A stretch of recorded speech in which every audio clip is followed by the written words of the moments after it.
en nous parce qu'elle vient de Christ qui vit en nous. Ce matin, nous allons prendre nos Bibles et lire un passage que nous avons choisi pour parler de ce thème de prier sans cesse.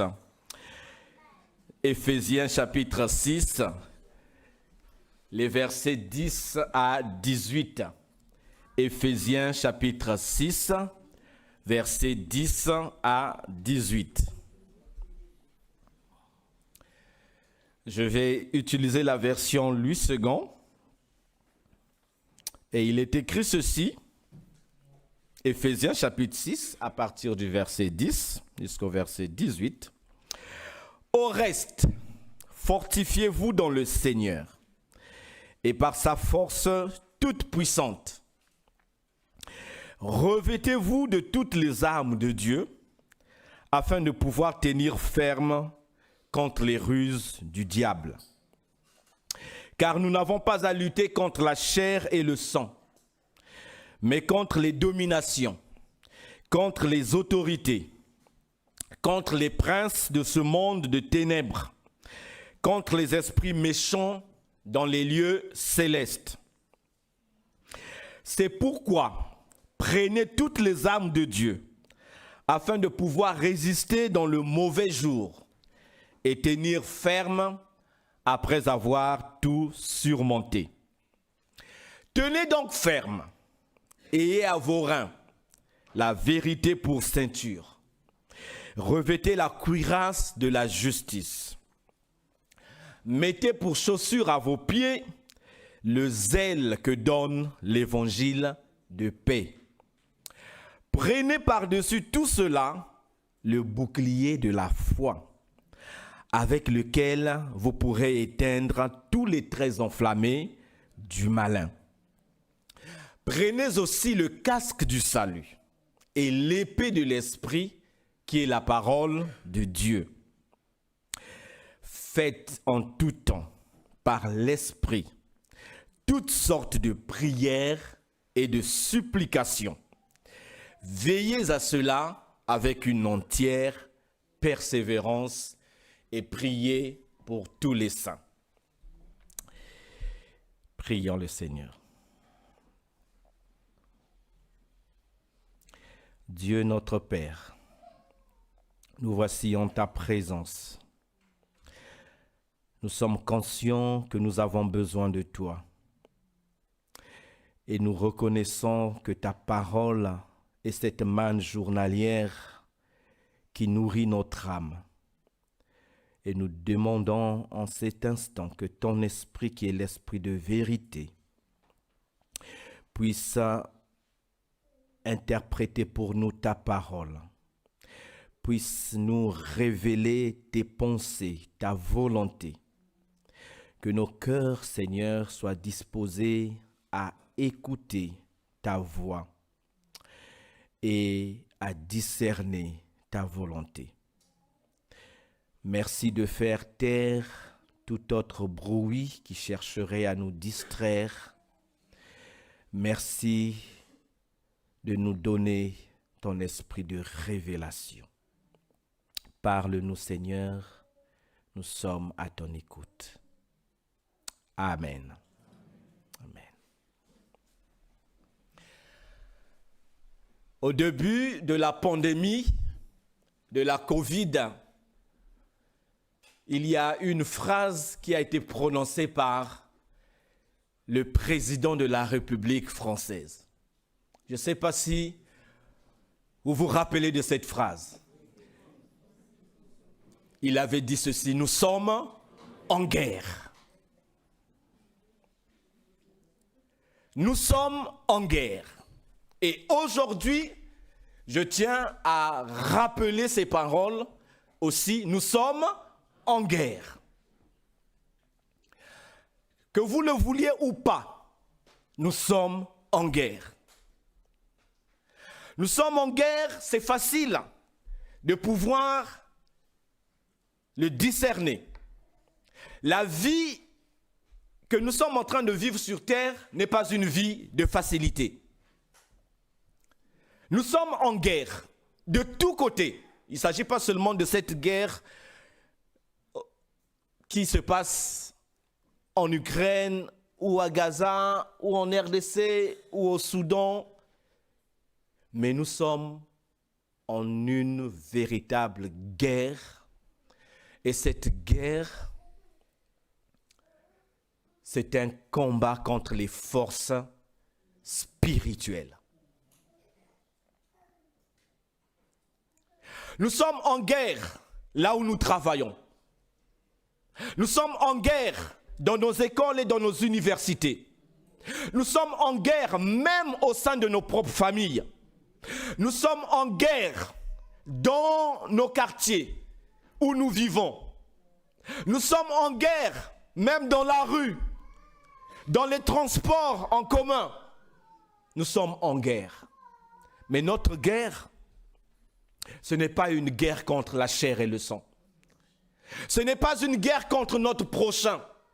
Ce n'est pas une guerre contre notre frère. Mais c'est une guerre, comme je viens de le dire, contre les puissances des ténèbres.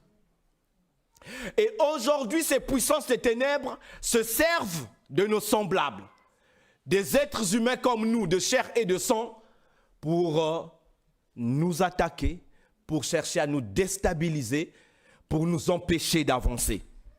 Mais le véritable ennemi, ce n'est pas notre frère que nous voyons. Ce n'est pas notre sœur qui est à côté de nous. Le véritable ennemi, c'est le diable. Vous vous rappelez lorsque l'apôtre Pierre, après avoir entendu Jésus leur dire que le Fils de l'homme sera livré entre les mains des païens, ils le mettront à mort, ils le feront souffrir et le mettront à mort, Pierre a dit à Jésus, non, cela ne t'arrivera pas. Mais qu'est-ce que Jésus lui a répondu? Arrière de moi, Satan. Ce n'est pas Pierre qui était Satan. Mais les paroles qui sortaient de la bouche de Pierre, à ce moment-là, étaient les paroles de Satan. Pour chercher à déstabiliser Jésus afin qu'il ne puisse pas aller jusqu'au bout de sa mission. Chers frères et sœurs, lorsque nous donnons notre vie à Christ, ce n'est pas un engagement à vivre une vie facile. Mais au contraire, c'est un engagement à entrer dans un combat permanent jusqu'à la fin de notre vie sur terre. Si déjà on vous a prêché un évangile qui vous a dit venez à Christ et vous verrez que tous vos problèmes prendront fin et vous commencerez à vivre une vie pleine de roses, de facilité, vous irez toujours en ascension permanente, cet évangile est faux. Lorsque vous donnez votre vie à Christ, vous signez une déclaration de guerre, que vous le vouliez ou pas. Que vous en soyez conscient ou pas, tout enfant de Dieu est un soldat de Christ engagé dans le combat spirituel contre les puissances des ténèbres. Ce n'est pas une option, ce n'est pas un choix. Vous n'allez pas dire, non, Seigneur, je choisis de te suivre, mais je ne choisis pas de combattre. Tu choisis le Christ, eh bien, qu'est-ce que le Christ a dit? Celui qui veut venir après moi, qu'il prenne sa croix et me suive. La croix est déjà symbole de combat, de souffrance. C'est pourquoi, dès le départ de ce texte que nous venons de lire, il nous est recommandé d'être forts. Pour que nous puissions livrer ce combat de façon efficace, il est essentiel que nous soyons forts. Au reste, fortifiez-vous dans le Seigneur et par sa force toute puissante. Parce que personne ne peut combattre de manière efficace s'il manque de force. Il faut être fort. Il faut être fort. Mais cette force, elle ne vient pas de nous. Cette force, tu ne peux pas l'avoir au travers de tes connaissances intellectuelles.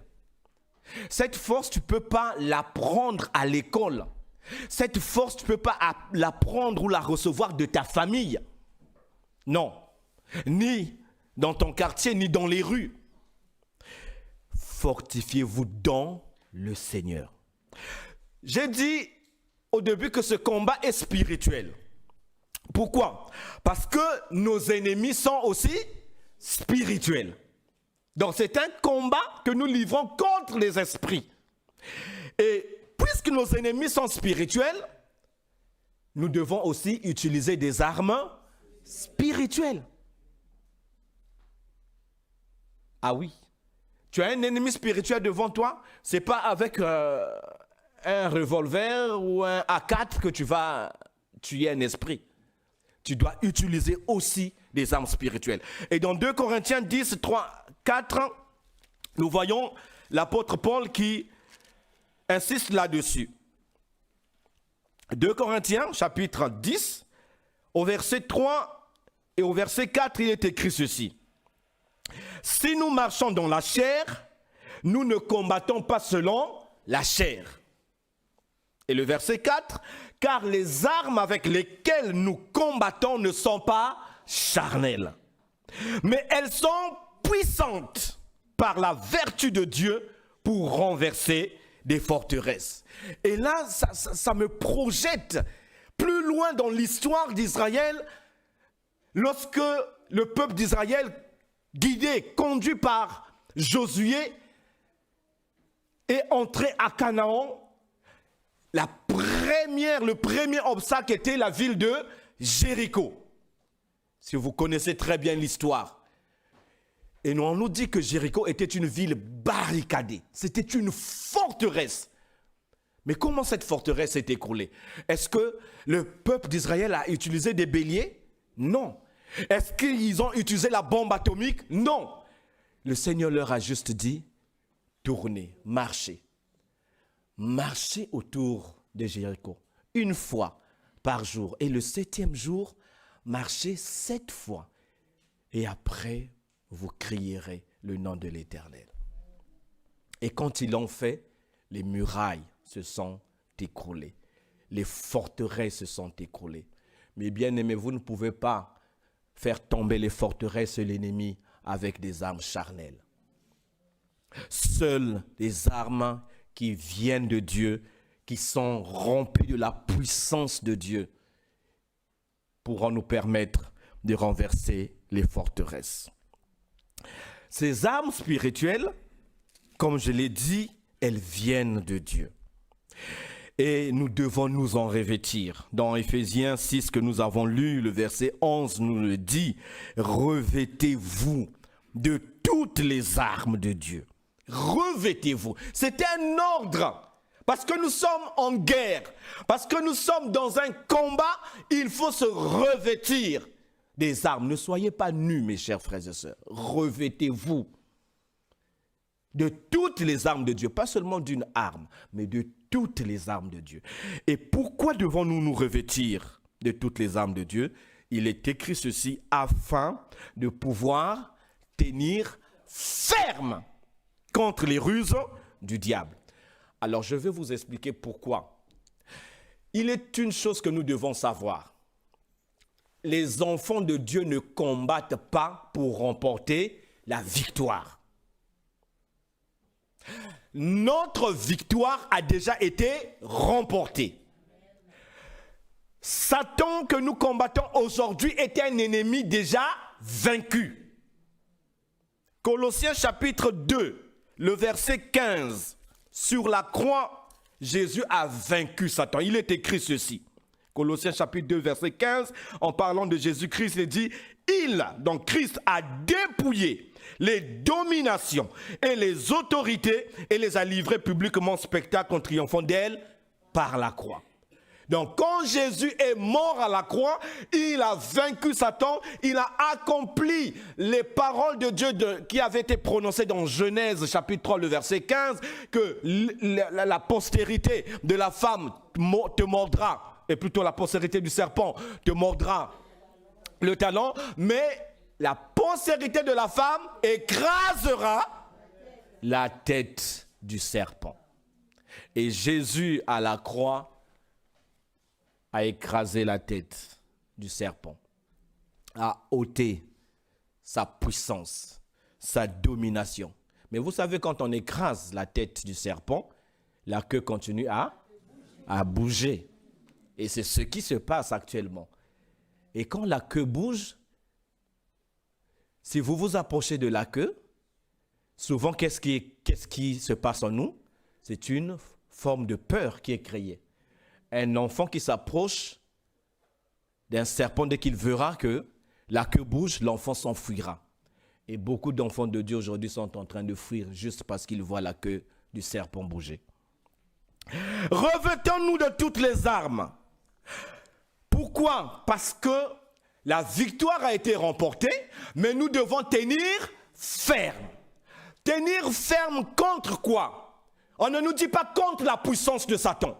On ne nous dit pas contre la force surabondante de Satan. Non, on nous dit de tenir ferme contre les ruses de Satan. Parce que la seule force, la seule stratégie qui reste à Satan aujourd'hui, c'est de séduire, c'est de tromper. Et souvent, il utilise deux gros mensonges. Le premier mensonge, Satan fait croire qu'il n'existe pas. Non, c'est une invention. Satan, il n'y a pas de Satan. Donc, du moment où il va vous faire croire qu'il n'existe pas, eh bien, vous n'allez plus tenir compte de lui dans vos circonstances, dans la vie. Et ensuite, lorsque vous ignorez votre ennemi, sachez que c'est la plus grande faiblesse. Deuxièmement, le deuxième mensonge, c'est qu'il fait croire qu'il est tout puissant. Et il est présent partout. Aujourd'hui, il y a des gens qui voient Satan partout. 24 heures sur 24, 7 jours sur 7. Non, ces deux mensonges sont des mensonges. C'est des extrémités auxquelles nous ne devons pas nous laisser séduire. Satan existe bel et bien, mais Satan n'est pas tout puissant. Il n'est pas omniprésent. Seul Dieu est tout puissant et omniprésent. Il existe, mais c'est un ennemi vaincu. Et les armes de Dieu que nous devons revêtir ont pour but de pouvoir nous aider à rester fermes, à demeurer fermes, à tenir ferme lorsque Satan vient avec ses mensonges. Lorsqu'il cherche à nous séduire, à nous déstabiliser comme il a fait pour Ève dans le jardin d'Éden. Est-ce que Dieu a-t-il réellement dit? Est-ce que tu ne peux pas faire ceci? Est-ce que tu es le seul à vivre ça? Il y a plein de choses. Et Satan, c'est un expert à tordre les Écritures. Il peut utiliser les Saintes Écritures. Hein? Il connaît très bien la Bible, plus même que certains enfants de Dieu. Mais seulement, il utilise les Saintes Écritures à son propre profit.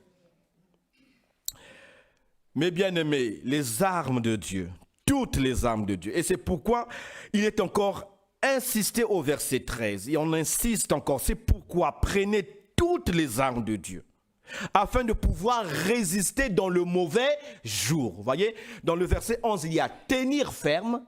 Et dans le verset 13, il y a résister. On ne nous demande pas de combattre pour remporter la victoire. Résistons parce que la victoire a déjà été remportée. Résistons lui avec une foi ferme. C'est ce que 1 Pierre 5, 8 dit. Résistons le diable. Il est comme un lion rugissant qui rôde, qui cherche à dévorer ceux qui ne sont pas attentifs. Mais résistons avec une foi ferme. Et quelles sont ces armes que nous venons de lire? À partir du verset 14 jusqu'au verset 17, on a la vérité, la justice, l'évangile de paix, la foi, le salut, la parole de Dieu. Ouais, l'apôtre Paul a utilisé des expressions qui parlent d'une armure d'un soldat romain. Ceinture, cuirasse, bouclier, chaussures, épée. Voilà, mais casque. Nous, en fait, nous voyons la vérité. Parce que ça, il y a du symbole, mais qu'est-ce qui est caché derrière ces symboles? C'est le rôle, en fait, que jouent ces vérités. Et qu'est-ce que sont ces vérités? C'est la parole de Dieu, la justice, l'évangile de paix, la foi, le salut. Et nous voyons, lorsque nous regardons attentivement ces différentes armes, elles sont toutes centrées en la personne de Jésus-Christ. La vérité. Jésus-Christ est là et la vérité. La justice. Jésus-Christ est notre justice. C'est lui qui nous a justifiés et il est notre justice. L'évangile de paix. Mais c'est la bonne nouvelle de Jésus-Christ. L'évangile, ce n'est pas la bonne nouvelle de Gildas. Ce n'est pas la bonne nouvelle de William Booth. C'est la bonne nouvelle de Jésus qui sauve. N'est-ce pas? La foi, c'est la confiance en Jésus-Christ. La vraie foi qui sauve. C'est la confiance en Jésus-Christ. Et la parole de Dieu, c'est Jésus-Christ qui est aussi la parole de Dieu, n'est-ce pas? Au commencement la parole était avec Dieu et la parole était, et la parole s'est faite. Jésus est la parole de Dieu, faite chair. Donc, se revêtir de toutes les armes de Dieu signifie simplement se revêtir de Christ. Et le salut, c'est le don de Jésus à la croix. C'est Jésus qui nous a apporté le salut. Ce n'est pas l'Église, ce n'est pas le baptême, ce n'est pas juste un rite ecclésiastique ou religieux, mais c'est une personne. C'est Jésus, en mourant sur la croix, il nous a apporté le salut et la vie éternelle. Donc, tout se trouve en Jésus.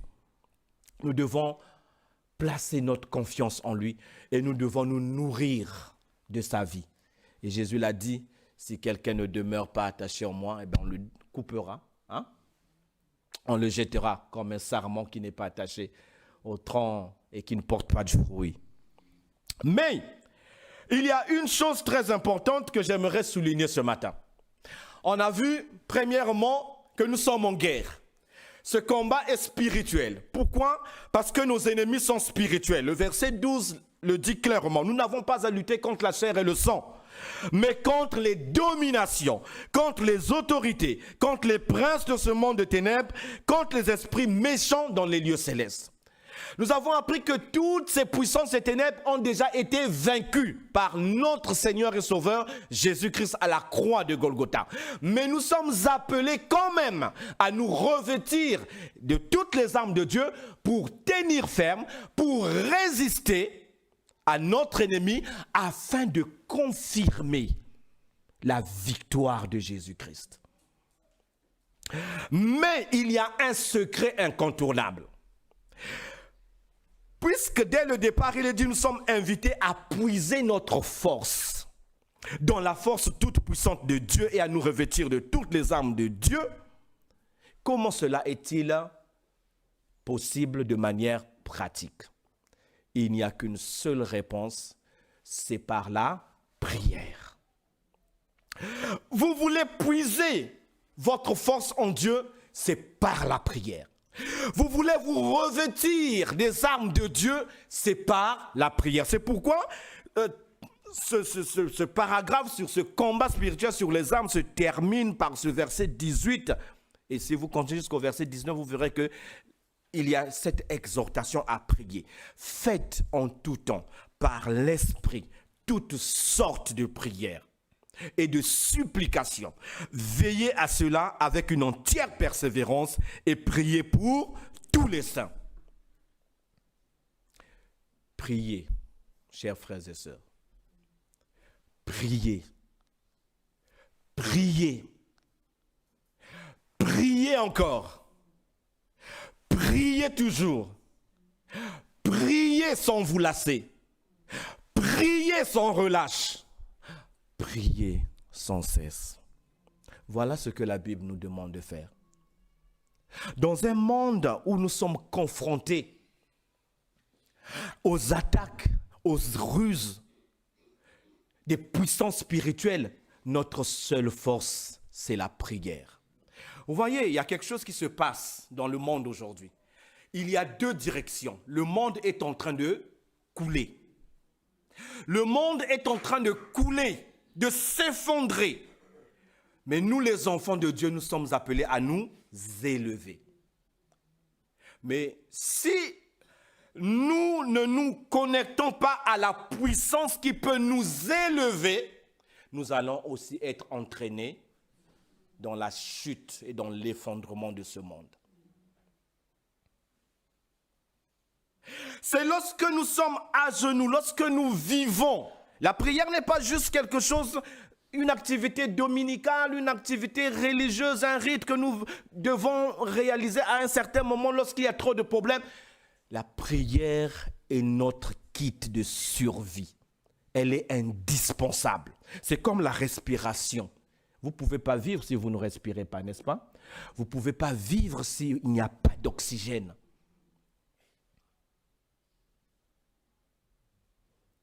Il arrive souvent que les gens utilisent l'illustration de recharger les batteries de nos téléphones pour parler de la prière.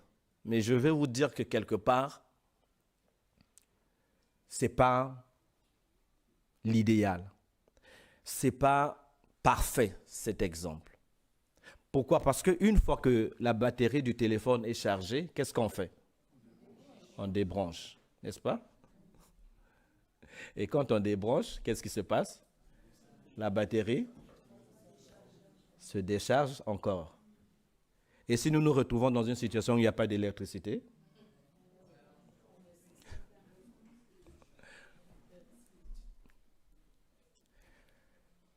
La meilleure illustration, c'est que notre téléphone doit toujours être en charge. Nous devons toujours être connectés. En fait, nous ne devons pas avoir des moments où nous relâchons notre communion avec le Seigneur. Prions. Ne récitons pas des prières, mais prions véritablement. La prière, ce n'est pas chercher à imiter quelqu'un, à copier les mots que d'autres personnes utilisent. Non, la prière, c'est ton cœur qui parle à ton Père. Et ton cœur, il n'y a que toi qui le connais. Il n'y a que toi qui le possède. Et sachez-le que notre Père n'a pas un lexique qu'il a donné des mots appropriés pour parler avec lui. Hein? Il n'y en a pas. Vous allez parcourir toutes les librairies du monde, vous ne verrez pas lexique de Dieu pour la prière, pour vous apprendre quels sont les mots qu'il faut utiliser. Il n'y en a pas. Tu peux t'adresser à ton Père selon ton cœur, selon tes émotions, selon tes sentiments, selon que l'Esprit te conduit. Avec tes faibles mots, ton Père comprend même au-delà des mots que tu prononces. Rappelez-vous encore, mes bien-aimés, que l'ennemi que nous avons à combattre s'appelle le tentateur, le malin. Et dans Matthieu chapitre 26, le verset 41, lorsque Jésus est en agonie à Gethsémane, se préparant à aller à la croix, il a invité ses disciples à aller prier avec lui. Mais ses disciples sont restés endormis. Et quand il est revenu vers eux, il leur a dit, veillez et priez, afin que vous ne tombiez pas dans la tentation. L'esprit est bien disposé, mais la chair est faible. Si vous voulez que votre force soit permanente, alors restez des hommes et des femmes de prière. Priez quand vous vous réveillez. Priez quand vous allez au travail. Priez quand vous êtes dans un moyen de transport. Priez quand vous êtes à l'école. Priez avant de prendre votre repas. Priez avant de vous coucher. Priez en toutes circonstances et en tout temps. Mes bien-aimés, un pasteur avait écrit « Satan a peur du moindre saint, du plus petit saint lorsqu'il est à genoux. » Que les activités que nous faisons pour Dieu ou pour l'Église ne remplacent pas notre vie de prière. La prière est irremplaçable, laissez-moi vous le dire. Jouer à un instrument de musique ne peut pas remplacer ta vie de prière. Chanter ne peut pas remplacer la vie de prière. J'ai honte de ceux qui disent prier, c'est chanter 2 fois ou je ne sais pas. Chanter, c'est prier 2 fois. C'est le mensonge de l'ennemi. Non, non, non. Chanter, ce n'est pas prier 2 fois. La prière, c'est quelque chose d'unique, de différent. Le chant, c'est aussi quelque chose de différent. C'est vrai qu'il y a des prières chantées. Mais tout chant n'est pas une prière. Quand je chante Dieu a une armée qui se lève, ce n'est pas une prière que je fais. C'est une déclaration que je fais.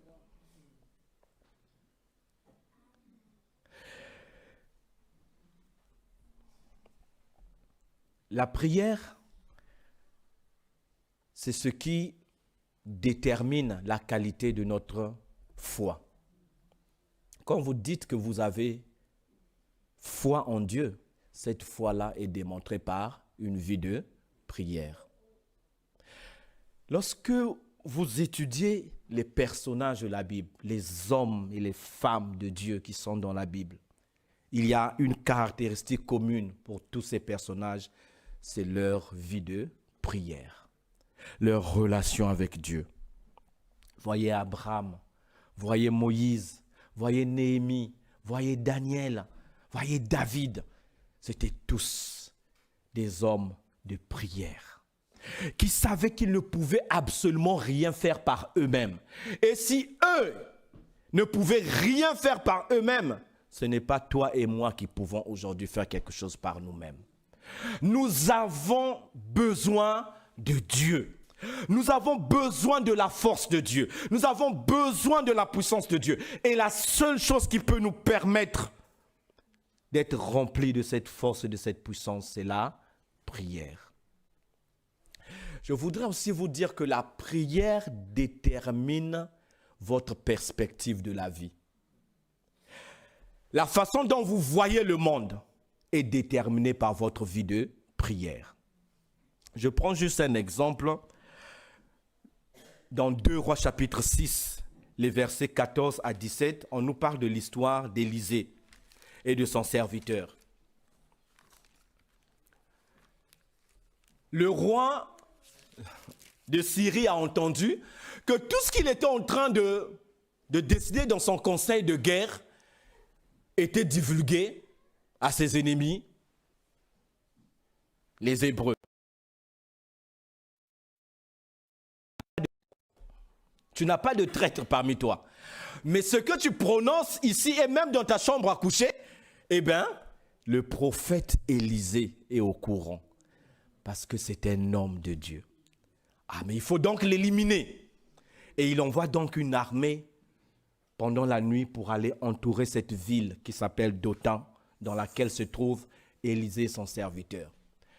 Mais son serviteur, le très bon matin, se lève et il sort, comme nous avons l'habitude de sortir de bon matin pour aller chercher le pain quotidien.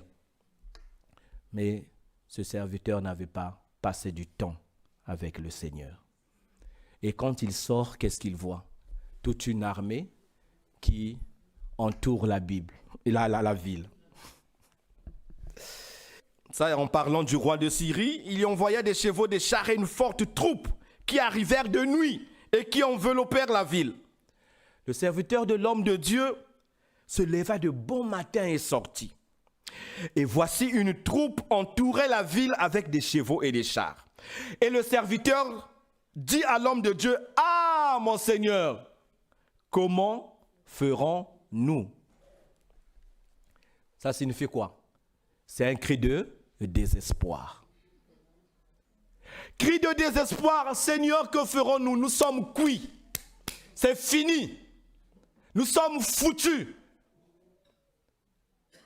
Mais l'homme de Dieu qui était en constante communion avec son Dieu répondit, ne crains point, car ceux qui sont avec nous sont en plus grand nombre que ceux qui sont avec eux. Et au verset 17, on nous dit, Élisée pria et dit, Éternel, ouvre ses yeux pour qu'il voie. Et l'Éternel ouvrit les yeux du serviteur qui vit la montagne pleine de chevaux et de chars de feu autour d'Élisée. Il y a une vérité toute simple ici. Lorsque vous vivez dans la communion avec Dieu, vos yeux ne s'arrêteront pas sur ce que l'ennemi vous montre, mais vos yeux verront ce que Dieu vous montre. Et pourtant, la réalité physique était la même. L'armée était là. Élisée aussi a vu les soldats de Syrie.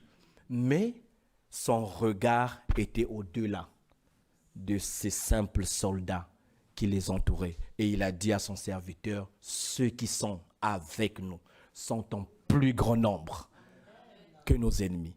Quand vous vivez dans un esprit de prière, vous ne serez pas terrassé par les problèmes. Mais vous verrez votre Dieu se tenir devant vous. Je me rappelle encore lorsque Étienne était en train d'être lapidé. Là, il est en train d'être lapidé, mais il prie. Et on nous dit quoi? Il vit le Fils de l'homme debout à la droite du Père. Parce qu'il est un homme de prière. Mes chers frères et sœurs, si vous vivez votre vie sans prier, les problèmes vous submergeront toujours. Vous allez vous réveiller, vous allez vivre la journée, vous ne verrez que les ennemis partout. Quelqu'un avait dit, lorsque tu entends le diable frapper à ta porte pour l'empêcher d'entrer, fais entrer d'abord dans ta maison le Seigneur Jésus. Et comment tu peux le faire entrer? C'est par la prière. Lorsque nous prions, en fait, nous permettons à Dieu d'envahir notre vie, de prendre le contrôle de notre être tout entier, de nos situations et de nos circonstances. Parce que nul ne sait quelles sont les ruses que l'ennemi a préparées pour la journée. Nul ne sait quels sont les pièges que le diable a tendus sur notre chemin pendant le jour. Mais lorsque tu recommandes ta journée entre les mains du Seigneur, lorsque tu te donnes à Dieu, eh bien lui il marchera devant toi. Il te conduira et il te fera voir non pas tes ennemis, mais il te fera voir sa gloire. Et je prie vraiment que le Seigneur nous ouvre les yeux pour que nous puissions voir sa gloire en toute situation.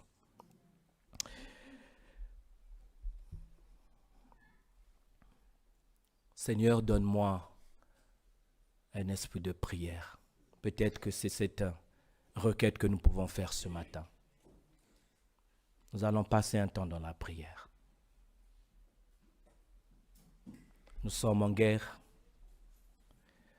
contre les forces du mal, et nous devons puiser notre force dans le Seigneur. Nous devons nous revêtir de toutes les armes de Dieu afin de résister contre ces ennemis qui ont déjà été vaincus, afin que nous tenions ferme au mauvais jour. Le mauvais jour, il est déjà là. C'est le temps où notre foi est ébranlée. Mais mes bien-aimés, le seul secret, c'est la prière. Si tu as perdu l'esprit de prière, le Seigneur peut te le redonner.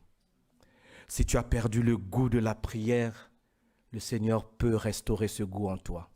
Si tu as perdu la force de la prière, le Seigneur peut accomplir un miracle pour toi. Je vous l'ai dit, rien ne peut remplacer la vie de prière. Rien, Rien, absolument rien. Vous voulez être un enfant de Dieu fort, qui apporte la bénédiction, qui touche les vies, qui impacte. Vous devez être un homme, une femme de prière. Vous ne pouvez pas diriger un groupe sans être un homme de prière, sans être une femme de prière. Souvent, nous voyons les problèmes partout parce que nous ne passons pas du temps à genoux devant le Seigneur. Et les problèmes s'accumulent parce que nous sommes déconnectés. Et lorsque notre batterie est tellement à plat, nous cherchons à nous recharger, mais c'est un cycle de défaite qui se produit dans notre vie. Mais aujourd'hui, le Seigneur te dit, mon enfant, je veux que tu considères la prière comme non seulement un devoir, pas comme une contrainte, mais comme un privilège, comme une source de joie, de plaisir, de savoir que tu as ce Dieu qui a créé ce monde, qui est ton Père, et qui te dit, parce que tu as peu de force, parce que tu as peu de puissance, voici, j'ai mis devant toi une porte ouverte. Une porte ouverte. Et cette porte ouverte, c'est sa présence. Approchons-nous donc du trône de la grâce. Approchons-nous avec assurance de ce trône de la grâce. Et ce trône de la grâce, il est là. Tu peux venir, tu peux te mettre debout, mais n'oublie pas que le Seigneur veut que tu sois un homme de prière, une femme de prière. Approchons-nous, approchons-nous du trône de la grâce,